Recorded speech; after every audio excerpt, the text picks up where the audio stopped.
Hi, it's Ian here. Welcome back to another episode of More Clients TV Q&A. Today's question is about how to oust a competitor or to get a potential client to give you a chance against an incumbent. So I'll see you to answer that question after the break.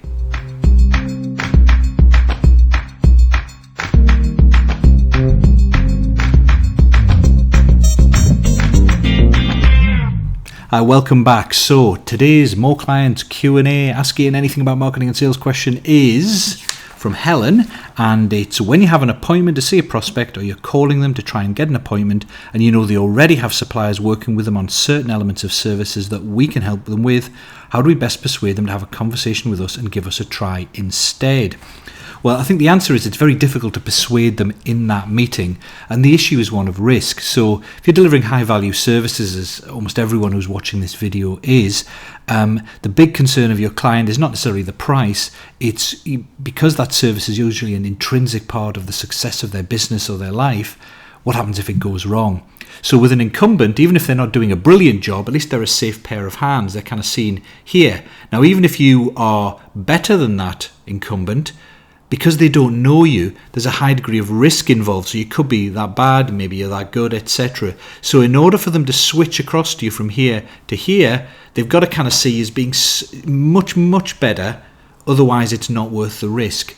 So it's very difficult to persuade them in a meeting. You've really got to do some work beforehand and some work afterwards.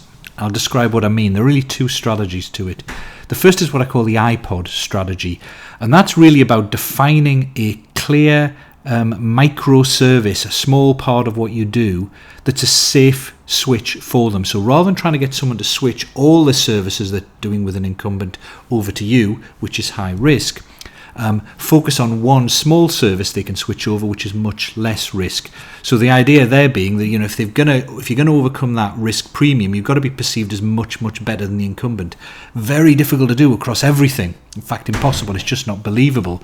So what you need to do instead is to figure out one specific service that you deliver where you can be positioned as being much better, and it's much less risk for them to switch just that service. So for an accountant, it's very risky for a client to switch all their accountancy over to a new accountant. That's a big job. But just switching over, tax advice on a property sale they're doing, that's much less risk. If that goes wrong, they can just, it doesn't screw up everything. And it's much easier to be perceived as a real expert and much better for tax advice for property sales than it is for all accountancy services. So you've got to figure out a kind of Trojan horse service that lots of clients will need, that isn't huge, so it isn't a big risk to switch to using that with you, and where you can credibly show that you're much better than your competitors, although many of them don't even do it. And the reason I called it an iPod strategy, it's a bit like the case with Apple computers many years ago, that if you had a PC and you were considering switching to a Mac, even if you didn't like the PC and you're having problems with it, it's a real big risky switch to completely switch over from a PC to a brand new type of computer, different operating system, etc. You're just not used to Apple. You don't see yourself as an Apple customer. You've never experienced their support, etc. But then, of course, the iPod came along, and then the iPhone and the iPad, and it's much less risk. You're not switching using your computer. You're just buying a little MP3 player. Happens to be an iPod. If you have a great experience with that iPod, it never breaks, works perfectly, easy to use. You get great kind of service and support from the Apple shop or whatever. Suddenly, you have all these warm feelings about Apple. They've gone from that's the PC, not that good but known, to Apple, I don't know what it would be like, to actually an iPod. That's all right. It's worth maybe trying out, and then maybe you try an iPad, or maybe you switch to using a Mac, and it feels much, much less risky because you already see yourself as an Apple customer. You've already got the experience of using Apple products. So you can do the same with a service business. The second strategy is a kind of waiting game strategy. So when you first initially have that meeting with a potential client, they may not be ready to switch suppliers. They may be quite happy with their current one, or they may be not, overjoyed, but again, you're perceived down here too risky.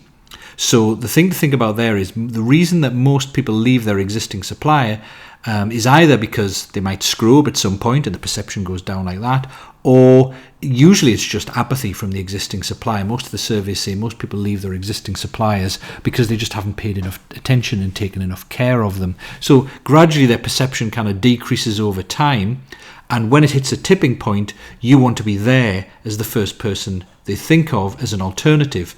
Now, if you're still down here and you've never spoken to that person after that initial meeting where you discovered they had an incumbent, then they're still not going to switch. It's still a big perceived risk. If, however, at that initial meeting, rather than trying to persuade them to take a big risk and work with you, if instead you say, well, is it okay if we keep in touch, keep sending you some useful information, keep you in touch with developments in our field, whatever would be interesting to them in the area you work in, most of them are going to say yes. And for those that do say yes, you keep in touch, you keep sending them useful stuff, sending them helpful hints, introducing them to people who could help them, and basically you build credibility and trust over time so that when the incumbent makes a mistake, when the perception goes down a bit and they do start looking around, then you're not a risk to switch to. You're the safe pair of hands alternative. So that waiting game of building your credibility over time so that you're safe when it comes to the right time to switch, and having a kind of Trojan horse or an iPod service that's a small defined service where you can demonstrably show you're better than the others and it's not a big risk to switch over to trying out for that service, and then you can start working with them and build more credibility and trust. Those are the two strategies I'd go for if I was trying to unseat an incumbent. So hope that was helpful. See you on the next episode of More Clients TV. Cheers.